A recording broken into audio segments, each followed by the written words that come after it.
بسم الله. الحمد لله والصلاة والسلام على رسول الله وعلى آله وصحبه أجمعين. أما بعد، بسند متصل من شيخنا خالد بن مختار الكشميري حفظه الله تعالى إلى جميع مصنفات الإمام مسلم بن الحجاج القشيري النيسابوري رحمه الله تعالى.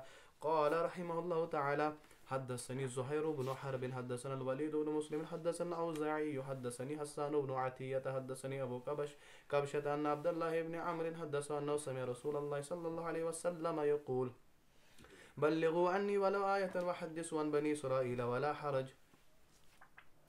إلى أن قال: حدثني محمد بن المثنى قال لي عبد الرحمن بن مهدي: يا أبا موسى، أهل الكوفة يحدثون عن كل أحد. قلت: يا أبا سعيد، هم يقولون إنك تحدث عن كل أحد. قال: عن من أحدث؟ فذكرت له محمد بن راشد المكحولي. فقال لي: احفظ عني أنه 3 رجل حافظ متقن، فهذا لا يختلف فيه، وآخرهم يهم، والغالب على حديثه الصحة، فولا يترك ولا ترك حديث مثل هذا لذهب حديث الناس، وآخر الغالب على حديثه الوهم، وآخر الغالب على حديثه الوهم، فهذا يترك حديثه. قال مكي بن عبدان رحمه الله تعالى: سمعت أبا الحسين مسلم بن الحجاج يقول: وقد ذكرنا من مذاهب أهل العلم وأقاويلهم في درجات الحفاظ من وعاة العلم ونقال الأخبار والسنن والآثار ما يستدل به ذو اللب على تفاوت أحواله ومنازل في الحفظ وأسبابه، فيعلم أن منهم المتوقي المتقن لما حمل من علم وما أدى منه إلى غيره، وأن منهم من هو دونه في رضاعة الحفظ والتساهل فيه، وأن منهم المتوهم فيه غير المتقن، فهذا كما يجب حاملا حين يحمل أو حاكيا حين يحكي. وقد اشترط النبي صلى الله عليه وسلم على سامع حديثه ومبلغه حين دعا له أن يعيه ويحفظه ثم يؤديه كما سمعه، فالمؤدي لذلك بالتوهم غير التيقن مؤدي على خلاف ما شرط النبي صلى الله عليه وسلم، وغير داخل في جزيل ما يرجى من إجابة دعوته عليه، والله أعلم. فإن كان المؤدي جاء بخبر عن الرسول صلى الله عليه وسلم التوهم، قد أزال معنى الخبر بالتوهمه عن الجهة التي قاله بنقصان فيه أو زيادة حتى يسير قائلا على رسول الله صلى الله عليه وسلم كمن لا يعلم، لم يؤمن عليه الدخول فيما صح به الخبر عن رسول الله صلى الله عليه وسلم في قوله: من كذب علي متعمدا فليتبوأ مقعده من النار، لأن عليه أن يعلم أن عمد التوهم في نقل خبر النبي صلى الله عليه وسلم محرم، فإذا علم ذلك ثم لم يتحاش من فعله فقد دخل في باب تعمد الكذب. فإن كان لم يعلم تحريم ذلك فهو جاهل لما يجب عليه، والواجب عليه تعلم تحريمه والانزجاز عن فعله. وسنذكر الآن إن شاء الله الأحاديث المنقولة موسومة عند أهل العلم بالأغاليط فيها سند ومتونها حديثا ونخبر فيها بالعلل التي من أجلها صارت أخبار أغاليط بشر وجوهنا به وأشباهها لمن أراد معرفتها، إن وفق الله لجمعها، وبالله توفيقنا وإليه مرجعنا. بسم اللہ الحمد للہ والصلاة والسلام علی رسول اللہ وعلی آلہ وصحبہ اجمعین، اما بعد۔ تو ان روایات میں جن کی قرات ہو رہی تھی، ان میں امام مسلم نے رحمہ اللہ تعالی حفظ، اتقان اور ان ساری چیزوں پہ زور دیا ہے، اور کس طرح جو سلف تھے حفظ کا خیال رکھتے تھے۔ آپ دیکھیں سورہ بقرہ پوری کی پوری صورت ہے اور اس میں کوئی حرف نہیں چھوٹا، اور دیکھیں کس طرح عمر رضی اللہ عنہ سے کہ آپ وہی بات میرے سے آگے نقل کریں جو آپ نے سمجھی ہو، ورنہ آپ مجھ پہ جھوٹ نہ باندھیں، کیونکہ غلط سمجھی ہوئی بات بھی پھر جھوٹ کے برابر ہو جاتی ہے۔ تو رجال وغیرہ ویسے اس میں کوئی زیادہ معاملہ ہے نہیں، اور اس پہ تعلیقات کرتے تو پھر سے معاملہ بہت لمبا ہو جاتا۔ اس کے بعد اس سلسلے میں جو آخری اثر لائی ہے وہ محمد ابن المثنى سے لائی ہے رحمہ اللہ تعالی، جو کہ بصری تھے، ثقہ حافظ تھے، کہ عبد الرحمن بن مہدی نے ان سے بات پوچھی ہے کہ عبد الرحمن بن مہدی ان سے کہہ رہے ہیں: یا ابا موسیٰ، یعنی ابو موسیٰ ان کی کنیت تھی محمد بن المثنى کی، کہ اہل کوفہ جو ہے ہر کسی سے روایت کرتے ہیں. تو ان نے پوچھا تھا ان سے واپس کہ وہ تو کہہ رہے ہیں کہ آپ ہر کسی سے کرتے ہیں. انک تحدث عن کل احد. تو یہ ابو سعید جو ہے امام عبد الرحمن بن مہدی رحمہ اللہ تعالیٰ کی کنیت ہے. تو ان نے پھر جواب میں بہت خوبصورت بات کہی ہے کہ ان نے کہا کہ لوگ جو ہے الناس ثلاثۃ، 3 قسم کے ہیں. اصل میں رجال ہے. رجل حافظ متقن ایک ہو گیا، اس پہ کوئی اختلاف نہیں. اور دوسرا ہے آخر یہم، اور وہم کے ساتھ غالب علی حدیثہ الصحہ فہو لا یترک. اور وہ کہا وَلَوْ تُرِكَ حَدِيثُ مِثْلِ هَذَا لَذَهَبَ حَدِيثُ النَّاسِ، کیونکہ وہم اوہام بعض احیان تو ہو ہی جاتے ہیں، لیکن غالب حدیث پہ صحہ ہے. اور آخر کہا الغالب علی حدیثہ الوہم فہذا یترک حدیثہ. تو اس کی جو ہے حدیث یترک یعنی ترک کی جاتی ہے، کیونکہ غالب اس کی احادیث پہ وہم ہے. تو یہ 3 طبقات بتائے. یہ بہت مہم ہے. طبقات پہ ویسے بھی بات کر چکے ہیں، اقسام روات پہ ویسے بھی بات کر چکے ہیں، پچھلی بھی میں بات گزری ہے جب شروع امام مسلم نے کیا. تو یہ عبد الرحمن بن مہدی سے اصل میں جامعہ رحمہ اللہ تعالی، جامعہ جو جس کو ہم کہیں گے تفصیل ہے روات کی، تقسیم ہے روات کی ہے، تو یہ ذہن میں رکھیں. تو اصل میں اشارہ کس طرف ہے آپ کا؟ آخر جو ہے والغالب علی حدیثہ الصحہ ولیکن یہم، تو وہی وہم تو علت بن جاتی ہے کہ نہیں. اور تیسرے کا تو معاملہ ہی پتہ ہے، اس کی تو یہاں بات بھی نہیں کریں گے زیادہ. اور پہلے کا بھی معاملہ ہو سکتا ہے کبھی وہم ہو جائے کوئی. یہ بات ہوگی، بس ہلکا سا اس کو سمجھے. پھر کہا سمیت ابو الحسین مسلم ابن الحجاج یقول. پھر اس کے بعد مکی بن عبدان نے رحمہ اللہ تعالی امام مسلم سے اور ایک عبارت کھینچی. وقد ذکرنا من مذاہب اہل العلم و اقاویلہم فی درجات الحفاظ من وعاة العلم و نقال الاخبار والسنن والآثار ما يستدل به ذو اللب الى آخری العبارہ. تو کیا کہا مسلم رحمہ اللہ تعالی نے؟ ان نے مذہب بیان کیے، اقاویل بیان کیے، درجات حفاظ بیان کیے، نقال اخبار، سنن و آثار کو نقل کرنے والے ائمہ ان کے مراتب بیان کیے. کہا وہ چیز ہم نے بیان کی جس سے استدلال کرے گا عقل مند علی تفاوت احوالہم و منازلہم فی الحفظ و باسبابہ. تو منازل ایک جیسے نہیں حفظ میں، کسی کا حفظ بہت زیادہ قوی ہے، کسی کا حفظ اتنا قوی نہیں ہے. ثقات دونوں ہو سکتے ہیں، ویسے ثقہ حافظ تو پیچھے بتا بھی چکا ہوں میں. فیعلم ان منہم المتوقی المتقین لما حمل من علم. وہی ہے متقن، وہی جو پیچھے کہا. اور جو بھی وہ دوسری کی طرف روایت کرے، منہم من ہوا دونہ، یہی تقسیم بتائیے. اور تیسرا متوہم بتا دیا. تو یہی 3 چیزیں ہو گئی عموم. اب آپ مقدمہ یاد کریں صحیح مسلم کا، وہاں روات، اس میں روات ابن ابی حاتم رحمہ اللہ تعالی نے الجرح و تعدیل میں جو بیان کیے وہاں روات. یہاں یہی تقاسیم ہے جس پہ پھر بعد میں آنے والے ائمہ نے جو ہے اپنی کتب کو جو ہے انہی پہ تعمیر کیا ہے، انہی تقاسیم پہ. تو فن بہت قوی ہے، بہت ہی زیادہ دقیق ہے. وقد اشترط النبی صلی اللہ علیہ وسلم علی سامع حدیثہ و مبلغہ حین دعا له ان یعیہ و یحفظہ ثم یؤدیہ کما سمعہ. حضور صلی اللہ علیہ وسلم نے جو دعا فرمائی، جو ہم نے پہلے دیکھی تھی پچھلے درس میں، اس میں شرط رکھی کہ حدیث سننے والا جو ہے وہ جو مبلغ ہے، جو حدیث کو آگے چلانے والا ہے، وہ یعیہ و یحفظہ، ایک تو حفظ کرے اور ایسا حفظ ہو اس کا مراجعہ ایسا ہو کہ بھولے نہ اس کو، اور اس کو پھر ادا ویسے ہی کرے جیسے اس نے سنا ہو. یہ تو کہا تھا نا، یہ تو دیکھ لیا تھا ہم نے.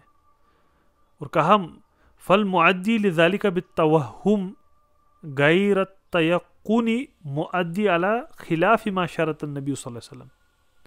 یہ بہت عظیم بات ہے، اصولی بات ہے. اب جو وہم کے ساتھ نقل کرنے والا ہے، اتقان کے ساتھ احادیث کے الفاظ کو آگے چلانے والا نہیں ہے،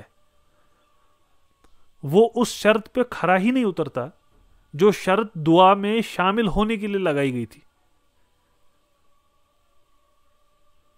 دعا میں جو شرط لگائی گئی تھی آپ یاد کریں اس کے الفاظ، کہ اس میں آپ کو بتایا جا رہا ہے جب دعا حضور صلی اللہ علیہ وسلم نے فرمائی علیہ الصلوۃ والسلام، اس میں 2-4 چیزوں کا خیال رکھنا ہے. فوعاها وحفظها وبلغها، سب سے پہلے کہا سمع مقالتی، فوعاها وحفظها وبلغها، وعاها حفظها بلغها،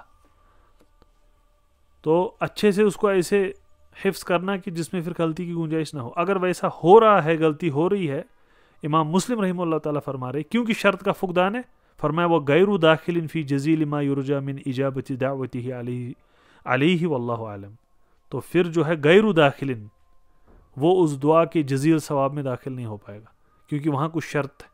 اگر وہ شرط پوری نہیں ہوتی تو معاملہ جو ہے اس کا دعا کا وہ اس میں شمول نہیں ہو پائے گا اس کا پورا، تو وہ اس دعا کا مستحق نہیں بنے گا.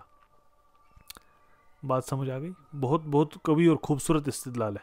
پھر کہا فَإِنْ كَانَ الْمُعَدِّي جَاءَ بِخَبَرٍ عَنِ الرَّسُولِ صلی اللہ علیہ وسلم بِالتَّوَهُّمِ قَدْ أَزَالَ مَعْنَى الْخَبَرِ بِتَوَهُّمِهِ عَنِ الْجِهَةِ الَّتِي قَالَهُ بِنُقْصَانٍ فِيهِ أَوْ زِيَادَةٍ.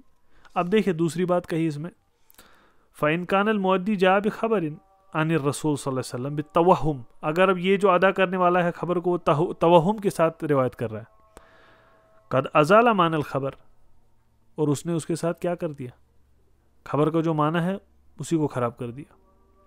کس کی وجہ سے؟ بتوہمہ یعنی الجہت التی قالہ بنقصان فی او زیادت، یہاں تو اس میں کچھ بڑھا دیا، یہاں تو کچھ گھٹا دیا، اس کی وجہ سے معاملہ کیا ہو گیا، معنی بدل گیا خبر کا.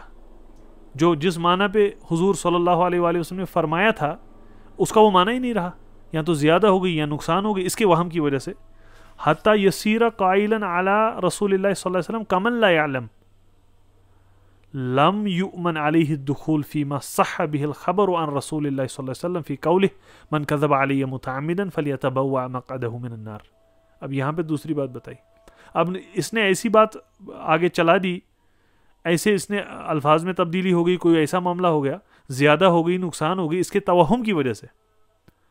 معاملہ وہ چھوڑے دعا کا، یہ تو اب اس میں داخل ہونے کی کگار پہ ہے، من کذب علیہ متعمدن. کیوں؟ کیونکہ لم یومن علیہ یہ کہا کمن لا یعلم، اور اب یہ حضور صلی اللہ علیہ وسلم پہ ایسی بات کوئی جو ہے گھڑ رہا ہے، ایسی بات ان کے طرف سے نقل کر رہا ہے جو انہیں گویا کی فرمائی نہیں ہو صلی اللہ علیہ وسلم، اور یہ ہے جیسے اس کو پتہ ہی نہیں کہ اس کو توہم ہو گیا. اب تو یہ اس میں بھی داخل ہو سکتا ہے من کذب علیہ متعمدا، لأن علیہ ان یعلم ان عمد التوہم فی نقل خبر النبی صلی اللہ علیہ وسلم محرم، کیونکہ اس پہ تو ضروری تھا کہ اس کو پتہ ہو کہ توہم میں نہیں کر سکتا حضور صلی اللہ علیہ وسلم کی خبر میں، اور وہ حرام ہے. فَإِذَا عَلِمَ ذَلِكَ، اور اگر اس کو یہ پتہ ہے کہ توہم کرنا حرام ہے، یہ نہیں کر سکتا میں، جیسے میں نے سنا ہے ویسے ہی ادا کرنا ہے، اور اگر مجھے پھر خود میں یہ ہے کہ مجھے خود توہم ہو جاتا ہے، میرا حفظ قوی نہیں ہے، تو مجھے اس کا خیال رکھنا ہے. کتابت اسی لیے تو ہے، کتابت اسی لیے تو ہے، تو اس نے لکھ دیا ہو وہی روایت کرے. تو اگر اس کو یہ پتہ ہے فَإِذَا عَلِمَ ذَلِكَ ثُمَّ لَمْ يَتَحَاشَ مِنْ فِعْلِهِ، اور اس کے بعد بھی یہ نہیں باز آ رہا، دخل فی باب تعمد الکذب، اور تعمد الکذب کا معاملہ اتنا خطیرہ ہے کہ بعض اصولین نے تو اس کو کافر بھی کر دیا. پھر تعمد کذب بہت جو ہے حساس رہنا چاہیے، خاص طور پہ جب آپ حضور صلی اللہ علیہ وآلہ وسلم کی احادیث بیان کر رہے ہوں. طلبہ کو اس میں خاص خیال رکھنا چاہیے. اس لیے اوکما کال ہم نے دیکھا پیچھے انس رضی اللہ عنہ سے، ہے کہ نہیں؟ تو اس کا خاص خیال رکھنا چاہیے. فَإِنْ كَانَ لَمْ يَعْلَمْ تَحْرِيمَ ذَلِكَ، اگر اس کو اب نہیں پتا کہ یہ حرام ہے، فَهُوَ جَاهِلٌ لِمَا يَجِبُ عَلَيْهِ، تو یہ جاہل ہے، جو اس پہ واجب تھا اسی سے جہل ہے اس کو. یہ تو اپنے آپ میں ایک معصیہ ہے کہ جو آپ پہ واجب ہو وہی آپ کو پتہ نہیں ہے. فَالْوَاجِبُ عَلَيْهِ تَعَلُّمُ تَحْرِيمِهِ، اس پہ واجب ہے کہ یہ جانے اس کو. وَالْإِنزِجَارُ عَنْ فِعْلِهِ، ایک تو تعلیم خود کو یہ سکھائے، معاملہ اس کا واضح کرے کہ یہ کتنا بڑا معاملہ ہے اور اسے بچے باز آئے. اب اس میں اصل میں یہاں پہ دوسرے بحث ہم دیکھ سکتے تھے، وہ میں نہیں دیکھنا کیونکہ پھر ہم پھر سے کتاب کو، اس میں ایک تو موضوع حدیث جو حدیث گھڑنے والے لوگ ہیں ان پہ بات کبھی توہم کی وجہ سے اگر جھوٹ بند گیا، توہم کی وجہ سے تابعی کا قول جو ہے ان کو حضور صلی اللہ علیہ وسلم کی حدیث بنا دی، توہم کی وجہ سے معاملہ کیا ہوگا راوی کا، وہ الگ الگ مباحث ہے. لیکن یہاں آپ کو بس وہی دیکھنا ہے. اتنی آثار آپ نے سنی، اس کا مقصد یہی تھا کہ آپ کافی حریص رہیں کہ حضور صلی اللہ علیہ وآلہ وسلم کی حدیث میں کوئی زیادہ یا نقصان یا اپنی طرف سے معنی نہ پیدا ہو جائے. وہ چھوڑے کہ دعا میں تو شامل ہوگا نہیں توہم والا، اگر وہ عمدن کر رہا ہے پھر تو وہ اس میں شامل ہو جائے گا، من کذب علیہ متعمدن. واضح، یہ تو عبارت واضح ہوگی نا. پہلے ان نے اقسام لوگوں کے بتائے، اور اسی لیے بعض صحابہ رضی اللہ عنہم اجمعین روایت نہیں کرتے تھے. ان کو معاملہ پتہ تھا، صحابہ اہل علم تھے، ان کے پاس تفقہ تھا. تو یہ بات واضح ہو گئی. تو پہلے آپ نے تقسیم روایت کی، پہلے تو آپ نے یہ دیکھ لیا کہ جو آثار ہیں ان میں حفظ کا کیا معاملہ ہے، کتنا قوی، کتنا مہم، اور سلف کتنا اس کو مہم جانتے تھے کہ ایک بار بھی کبھی دوسرے کو پوچھنا نہیں پڑا. ایک ہی بار پوچھا اور تب بھی پتہ چلا کہ بالکل وہی میں نے یاد کیا ہے جو کہ میرے شیخ نے بتایا ہے. اس کے بعد آپ نے طبقات پھر سے دیکھے نا اس کے بعد آپ نے دیکھا کہ کون داخل ہوگا دعا میں اور کون اس میں داخل ہو سکتا ہے. اب کرتے ہیں وَسَنَذْكُرُ الْآنَ إِنشَاءَ اللَّهِ الْأَحَادِيثَ الْمَنْقُولَةَ الْمَوْصُومَةَ عند اہل العلم بالاغالیط فیہا. اب شروع ہو جائے گا وہ احادیث جو منقول ہے عند اہل العلم غلط کے ساتھ، فی اسانیدہا و متونہا، حدیثاً ونخبر فیہا بالعلل التي من اجلہا صارت اخبار اغالیط. اور ہم خبر دیں گے ان میں جو علل موجود ہے جن کی وجہ سے غلط احادیث شمار ہو گئے، بشرح وجوہنا بھی و اشباہہا لمن اراد معرفتہا ان وفق، بشرح وجوہنا بھی و اشباہہا لمن اراد معرفتہا. تو یہاں سے شروع ہو جائے گا جو اخبار ہے جن میں حفاظ سے یا روات سے غلطیاں ہوئی ہیں اور جس کی وجہ سے وہ اخبار غلط میں شمار ہوتے ہیں. واضح. یہ مقدمہ تھا. امام مسلم رحمہ اللہ تعالیٰ کا اصل میں منہج یہ ہے، پہلے آپ کو بڑا مقدمہ سمجھائیں گے، جیسے مقدمہ صحیح کا بھی کیا. اس کتاب میں بھی بہت علل کا عظیم مقدمہ ہے، یہ بار بار اس کو پڑھنے کی ضرورت ہے. ہم تو ہلکی تعلیقات کر رہے ہیں، ورنہ یہ مجلدات میں ان کی شروع ہو سکتی ہے، کیونکہ سارے علم علل کو ان نے کچھ ہی صفحات میں بیان کیا ہے مختصراً. پھر یہ شروع کرتے ہیں پہلی حدیث جس میں وہم کو بیان کرتے ہیں. فرماتے ہیں ذکر الاخبار التی نقلت علی الغلط فی متونہا، وہ اخبار جن میں غلط متون میں مذکور ہے. پھر ان نے حدثنا محمد بن بشار، حدثنا یحییٰ بن سعید و محمد بن جعفر، یحییٰ بن سعید، محمد بن بشار. آپ کو معلوم ہے سارے. یحییٰ بن سعید رحمہ اللہ تعالیٰ تو امام تھے، القطان ہے کہ نہیں. اسی طرح محمد بن بشار بھی ثقہ حافظ. اسی طرح محمد بن جعفر گندر تھے، محمد بن جعفر گندر. محمد بن بشار تو معروف ہے، مشہور ہے. قال حدثنا شعبہ، یہ شعبہ سے روایت کر رہے ہیں. کون؟ یحییٰ بن سعید القطان اور محمد بن جعفر. کن سے روایت کر رہے ہیں؟ شعبہ سے. عن سلمہ بن کہیل، شعبہ سلمہ بن کہیل سے. قال سمعت حجرا ابا الانبس یقول، اور سلمہ بن کہیل کہہ رہے ہیں کہ حجر سے ہم نے سنا، جو جن کا کنیہ ابو الانبس تھا. حدثنی علقمہ بن وائل عن وائل بن حجر رضی اللہ عنہ عن النبی صلی اللہ علیہ وسلم. بس غور کرے پہلے اسناد پہ، اس میں کوئی متن نہیں لایا. ہو سکتا ہے جو مختصر ہے، جس نے کتاب کو اختصار کتاب کا کیا ہے، ہو سکتا ہے انہیں حذف ہی کر دیا. تو کیا کہہ رہے ہیں کہ محمد بن بشار نے روایت یحییٰ بن سعید القطان سے کی اور محمد بن جعفر سے. آپ کو بس یہاں پہ یاد رکھنا ہے کہ ان نے شعبہ سے روایت کی. شعبہ اور وائل رضی اللہ عنہ کے درمیان سلمہ بن کہیل، حجر اور علقمہ بن وائل ہے. واضح. شعبہ رحمہ اللہ تعالی سلمہ بن کہیل سے روایت کرتے ہیں، وہ حجر سے اور وہ علقمہ سے.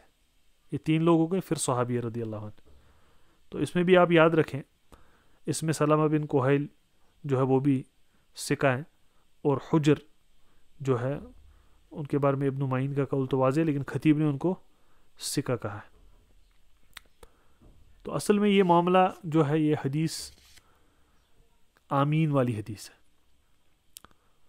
جو کہ امام احمد نے وکیع سے روایت کرتے ہوئے سفیان عن سلمہ، ہماری پچھلی سند کیا تھی جو امام مسلم نے بیان کی، کیا تھی وہ؟ شعبہ عن سلمہ، ابھی تو بتا رہے تھے شعبہ عن سلمہ، یہاں ہے سفیان عن سلمہ، اور وہاں تھا حجرن ابل انبس، یہاں ہے حجر بن انبس عن وائل بن حجر رضی اللہ عنہ قال سمعت النبی صلی اللہ علیہ وسلم قرأ ولا الضالین فقال آمین یمد بها صوته، یمد بها صوته، اپنی آواز کو کھینچتے ہوئے، مد دیتے ہوئے۔ یہ کس کی روایت ہے؟ سفیان کی۔ سلمہ بن کوہیل سے سفیان بھی روایت کر رہے ہیں، سلمہ بن کوہیل سے شعبہ بھی روایت کر رہے ہیں، یہ سمجھیے۔ لیکن جب شعبہ روایت کر رہے ہیں وہ سلمہ بن کوہیل کے بعد روایت کر رہے ہیں حجرن ابل انبس کہہ رہے ہیں وہ، جبکہ سفیان کہہ رہے ہیں حجر بن انبس۔ دو چیزیں یاد ہو گئی۔ اور جب شعبہ روایت کر رہے ہیں وہ کہہ رہے ہیں وَخَفَضَ بِهَا صَوْتَهُ، وہ آواز کو دھیما کرنے کی روایت کر رہے ہیں، جبکہ سفیان جب روایت کر رہے ہیں وہ آواز کو مد دینے کی روایت کر رہے ہیں۔ دو چیزیں آپ نے یاد رکھی۔ اسناد میں آپ نے یاد رکھا کہ یہ ہے علل، یہ اگر آپ کو ایک مثال سمجھ آ جائے آپ کو 10 آگے مثالیں سمجھ آئیں گی، اگر یہ نہیں سمجھ آئے پھر آپ کو کچھ سمجھ نہیں آئے گا۔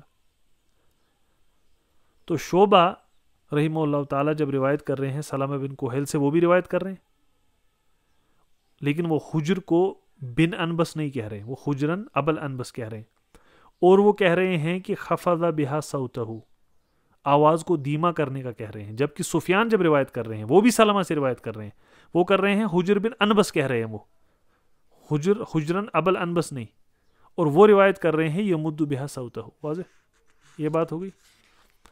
امام مسلم کا کلام اتنا ہی تھا، یہ تو مسند احمد سے ہے، شارح نے بھی اس کو بیان کیا ہے۔ فرماتے امام مسلم پھر حدثنا اسحاق اخبرنا ابو عامر حدثنا شعبہ عن سلمہ سمعت حجرا ابل انبس یحدث عن وائل بن حجر عن النبی صلی اللہ علیہ وآلہ وسلم بهذا الحدیث۔ اب دیکھیے دوسرا، شعبہ جب روایت کر رہے ہیں پھر سے سلمہ سے، حجر سے، اور علقمہ بن وائل کو حذف کر دیا پھر سے۔ واضح، تین چیزیں ہو گئی، ایک تو آواز گھٹانے کا، حجر کے نام کا مسئلہ، اب علقمہ کو حذف کر دیا یہاں پہ۔ قال كلهم عن شعبہ عن سلمہ عن حجر عن علقمہ عن وائل الا اسحاق عن ابی عامر فانه لم يذكر علقمہ وذكر الباقون كلهم علقمہ۔ جب اسحاق روایت کر رہے ہیں رحمہ اللہ تعالی، حنظلی امام، راہویہ پڑھے، راہویہ پڑھے، واضح۔ تو اسحاق جب روایت کر رہے ہیں تب وائل موجود نہیں ہے، علقمہ بن وائل، عفواً علقمہ بن وائل موجود نہیں ہے، واضح۔ پچھلی روایت میں بالکل تھا، ہے کہ نہیں، حدثنی علقمہ بن وائل۔ تو جب اسحاق والی روایت آ رہی ہے وہ بھی شعبہ کے راستے ہی ہے، اس میں علقمہ حذف ہے۔ تو امام مسلم کہہ رہے ہیں ہر کوئی روایت کر رہا ہے علقمہ کے ساتھ سوائے یہ والی روایت۔ تیسری چوتھی چیز سمجھ آ گئی۔ اس کے بعد سمعت مسلما قال اخطأ شعبہ فی هذه الروایہ حین قال واخفى صوته۔ اب کہہ رہے ہیں کہ شعبہ نے اس روایت میں غلطی کی جب انہوں نے کہا کہ آواز دھیمی کر دی۔ وسنذکر ان شاء اللہ روایت من حدث عن شعبہ فیها فاصاب۔ تو وہ کہہ رہے ہیں اب ہم وہ روایت جو ہے بیان کریں گے جس میں تحدیث شعبہ سے ہوئی ہے۔ اب معاملہ تو ویسا ہے نہیں، کیونکہ شعبہ کے مخالف بات ہوئی ہے سفیان کی روایت میں، ہے کہ نہیں۔ حدثنا ابو بکر بن ابی شیبہ و زہیر بن حرب و اسحاق بن ابراہیم قالوا حدثنا وکی حدثنا سفیان عن سلمہ بن کوہیل عن حجر بن عنبس عن وائل قال سمعت النبی صلی اللہ علیہ وسلم قرأ ولا الضالین قال آمین یمد بها صوته۔ کہاں سے لائی؟ وکی سے لائی نہیں۔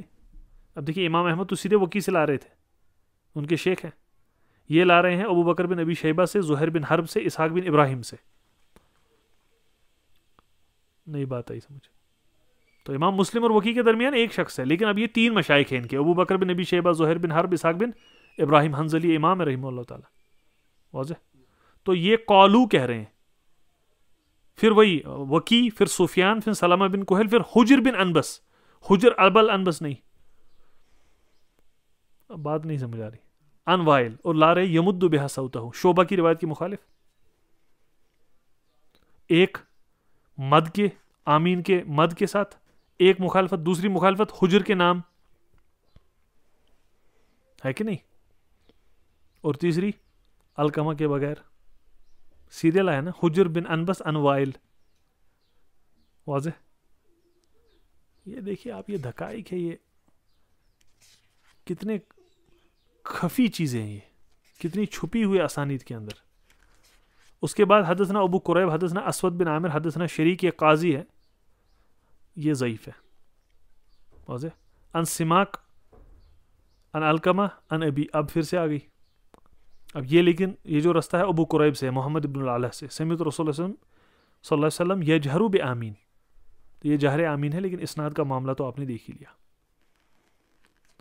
اب آپ کو اصولاً کیا سمجھ آ رہا ہے، اس پہ زیادہ ہم تعلیق نہیں کریں گے، میں انشاءاللہ مسئلہ ویسے پھر سمجھاؤں گا. آپ صرف دیکھیے امام مسلم کیا فرما رہے ہیں، پھر سے کہہ رہے ہیں کہ قد توارتت الروایات كلها ان النبی صلی اللہ علیہ وسلم جہر بآمین وقد روی عن وائل ما يدل على ذلك. اب امام مسلم فرما رہے ہیں تواتر ہے روایات کا. یہ لفظ تواتر دیکھیے سلف کی کلام میں موجود ہے کہ ان النبی صلی اللہ علیہ وسلم جہر بآمین، کہ انہوں نے جہر آمین، آمین کا جہر کیا، یعنی مد کیا. جو شعبہ کی روایت تھی وہ کیا تھا، دھیمے کیا، خفض. اور کہا وائل سے رضی اللہ عنہ سے یہ مروی بھی ہے جو اس پہ دلالت کرتا ہے. پھر لایا حدثنا یحییٰ بن یحییٰ قال قرأت علی مالک بن انس، امام مالک سے، عن ابن شہاب عن سعید و ابی سلمہ انہما اخبراہ عن ابی ہریرہ ان رسول اللہ صلی اللہ علیہ وسلم قال اذا امن الامام فامنوا فانہ من وافق تامینہ تامین الملائکہ غفر له ما تقدم من ذنبہ. یہ حدیث مبارک لائی جو کہ بخاری کے اندر ہے، ان مالک کی ہے، اور مسلم کی صحیح میں بھی ہے. تو کیا بتا رہے ہیں آپ کو کہ وائل رضی اللہ عنہ سے بھی اور باقی روایات سے بھی یہ وضاحت سے ثابت ہو جاتا ہے کہ حضور صلی اللہ علیہ وآلہ وسلم مد کرتے تھے، جہر کرتے تھے آمین کا. واضح؟ اسی لیے یہ استشہادن لایا. آپ یہ سوچیں اس کا استشہاد کیسے ہے، اتنا تو سمجھ آ جانا چاہیے. واضح؟ یہ بات ہو گئی. اب آپ نے یاد رکھا شعبہ کی غلط، لیکن شعبہ کیا امام ہے، ثقہ ہے، حافظ ہے کہ نہیں. اسناد میں بھی معاملہ ہو گیا. اور اب اگر آپ ظاہر اسناد دیکھیں شعبہ سے رحمہ اللہ تعالی، کیا آپ حکم لگائیں گے؟ ظاہر اسناد شعبہ سے دیکھیں، آپ تو صحیح لگائیں گے حکم اسناد پہ، ہے کہ نہیں. یہی تو وہم ہے. اب اس وہم کو کس خوبصورتی سے امام ترمذی نے بیان کیا ہے، میں پڑھ کے ہی آپ کو بتاتا ہوں. اور میں نے آپ کو بار بار اس چیز کی تنبیہ کی ہے کہ طلبہ جامعہ ترمذی کو اپنا قرین بنائے، اپنا ساتھی بنائے. اس کتاب کے اندر کنوز ہے، اور کنوز تو سب میں ہے، صحیحین کے اندر بھی ہے، اور جتنی کتب حدیث کی سلف نے لکھی ان سب میں کنوز ہے. لیکن یہاں کنز امام ترمذی بڑے سخی تھے. جو کنز ہے وہ آپ کے سامنے کھلا ہے، وہاں کنوز نکالنے پڑتے ہیں، وہاں آپ کو پہلے ماہر فن بننا پڑتا ہے. حتیٰ کہ اگر آپ جو مسلم رحمہ اللہ تعالیٰ نے یہ علل کا مسئلہ بھی بیان کیا ہے، اگر دقت کے ساتھ اور ذہن کے ساتھ نہ دیکھیں سمجھ بھی نہیں آئے گا کہ اس والی روایت میں مسئلہ کہاں پہ ہے.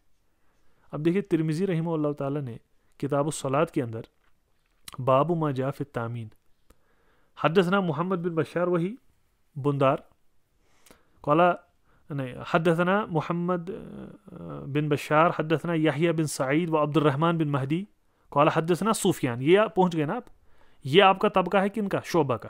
سفیان ثوری ہے، میں تو بتا چکا ہوں. ان سلمہ بن کہیل ان حجر بن انبس ان وائل بن حجر. کیا پڑھا پہلے، حجر ابل انبس پڑھا نہیں، ایک بات سفیان کی روایت میں. اور القمہ رحمہ اللہ لائے بیچ میں نہیں، سیدھے وائل سے لائی. واضح؟ تو یہاں پہ آپ دیکھیں سفیان اور وائل بن حجر رضی اللہ عنہ، ان کے درمیان دو ہی لوگ ہیں، سلمہ اور حجر، ہے کہ نہیں. قال سمعت النبی صلی اللہ علیہ وسلم قرأ غیر المغضوب علیہم ولا الضالین فقال آمین ومد بها صوتہ. واضح؟ اس کو امام ترمذی نے کہا کہ حدیث حسن. وبه يقول غير واحد من أهل العلم من أصحاب النبي صلى الله عليه وسلم والتابعين ومن بعدهم يرون أن الرجل يرفع صوته بالتامين ولا يخفيها وبه يقول الشافعي وأحمد وإسحاق. یہ فقہی بات ہے تو ہم نہیں دیکھ رہے. اب دیکھیں کیا کہا. وروى شعبہ هذا الحديث عن سلمة ابن كهيل عن حجر ابي الانبس عن علقمة بن وائل عن ابی. دیکھیے وہی سند لائی نا جو امام مسلم نے بیان کی. دونوں چیزیں یاد رکھیں. اب تو یاد ہی ہو گیا آپ کو. اب آپ بتائیں شعبہ نے روایت کیا, پہلی چیز کیا کریں گے؟ حجر ابی الانبس عن حجر ابی الانبس ہے کہ نہیں. ان علقمہ بھی لائیں گے, دو چیزیں ہو گئی. اوپر سند میں حجر بن انبس تھے اور علقمہ نہیں تھے. واضح. دیکھیے یہ ایک بات ہو گئی. کیا کہا؟ ان ابیہ ان نبی صلی اللہ علیہ وسلم, وہی روایت لائی. وخفض بها صوته قال ابو عیسیٰ سمعت محمد یقول. اب دیکھیے امام بخاری کیا فرما رہے ہیں. پہلے امام ترمذی نے تو ترجیح اسی کو دی جو امام مسلم فرما رہے تھے. اب دیکھیے فرماتے ہیں سمعت محمد یقول, امام بخاری نے فرمایا حدیث سفیان اصح من حدیث شعبہ. سفیان رحمہ اللہ تعالیٰ کی حدیث اصح ہے. اسی کو ابو داؤد نے بھی لایا رحمہ اللہ تعالیٰ. اور جو یہ کہہ رہے تھے نا کہ نفر من الحفاظ روایت ایک امام سے کرے اور ایک شخص آئے ان کان حافظن, تو اس کی جو ہے ان سب وہ جو جماعہ ہے ان کی روایت لی جاتی ہے کہ نہیں. یہ اس کی تفصیل ہے. اب امام بخاری کیا فرما رہے ہیں رحمہ اللہ تعالیٰ؟ ایک تو کہا حدیث سفیان اصح من حدیث شعبہ فی ھذا واخطا شعبہ فی مواضع من ھذا الحدیث. شعبہ نے بہت جگہ اس حدیث میں خطا کی. فقال عن حجر ابی الانبس وانما هو حجر بن انبس ویکنا ابا السکن. پہلی بات اب سمجھ آ رہا ہے نہیں آ رہا ہے؟ اس کی تفسیر یہاں سے ہو گئی. سلف کی بات کی تفسیر سلف سے, امام بخاری تفسیر کر رہے ہیں, امام ترمذی نقل کر رہے ہیں, امام مسلم نے پہلے بات کھینچی ہے. آپ سوچیں نا, آپ کن ائمہ کی بات سن رہے ہیں, کہاں سے جو ہے اخذ ہو رہا ہے. یہ فضل اللہ. میں نے آپ کو کہا بار بار طلبہ کو انشغال بھی علوم السلف کرنا چاہیے. مشائخ سے خود بیٹھ جاتے ہیں, پھر آپ کو پتہ یہ حالات کیا ہو جاتی ہیں. انشغال بھی علوم السلف بہت ضروری ہے. سلف کے علوم کو سامنے لانا بہت, یہی طریقہ تھا ان کا سیکھنے کا. وزاد فیہ ان علقمہ بن وائل ولیس فیہ ان علقمہ. دوسری غلطی شعبہ سے علقمہ, وہی میں آپ کو بتا رہا تھا نا بار بار, میں وہی بتا رہا تھا, پھر یہ کلام آپ کو سمجھ آئے.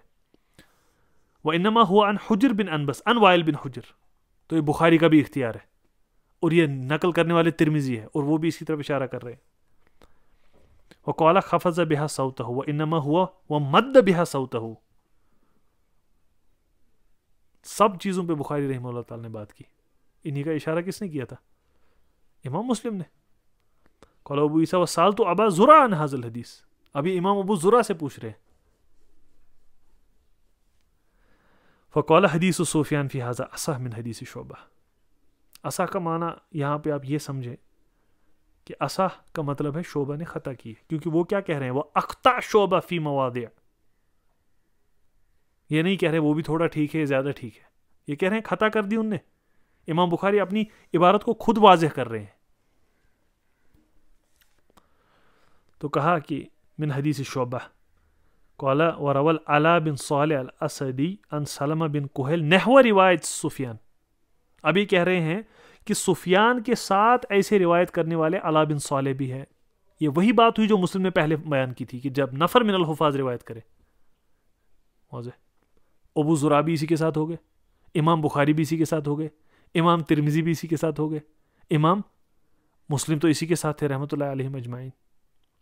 یہ اسوہ ہے, یہ ائمہ آپ کے.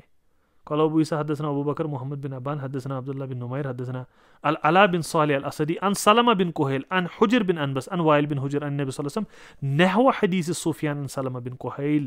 جس کی طرف اشارہ کن نے کیا تھا؟ اوپر جو اشارہ آیا اللہ نے بھی ان کی مطابقت کی ہے, اللہ بھی اسی طرح روایت کرنے والے ہیں, اس کو اپنی سند سے پیش کیا. یہ میزہ ہے ان سلف کا جو منشغل بحدثنا و اخبرنا تھے. بات سمجھ آ گئی نہیں آئی؟ تفصیل زیادہ ہوگی, اس کی زیادہ تفصیل ہو گئی. امام بخاری آ گئے, امام ترمذی آ گئے, امام مسلم آ گئے, امام ابو زرع آ گئے. اس کے بعد آپ کو کیا چاہیے؟ اور خطا کس کی ہے؟ امام شعبہ کی. سبحان اللہ. وفوق کل ذی علم علیم. تو یہ بات ہوگی، یہ وضاحت ہے پہلی جو ہے علت کی. اس طرح چیز کو سمجھے، ان عبارات کو ایک بار دیکھیں، ان کو حفظ کریں اور ان ائمہ کے کلام پہ تعامل کریں، علوم سلف کو زندہ کرنے کی کوشش کریں. اللہ تعالی ہمیں سلف کے منہج اور ان کے علوم، اس کی خدمت کی توفیق عطا فرمائے. وآخر دعوانا الحمد للہ رب العالمین.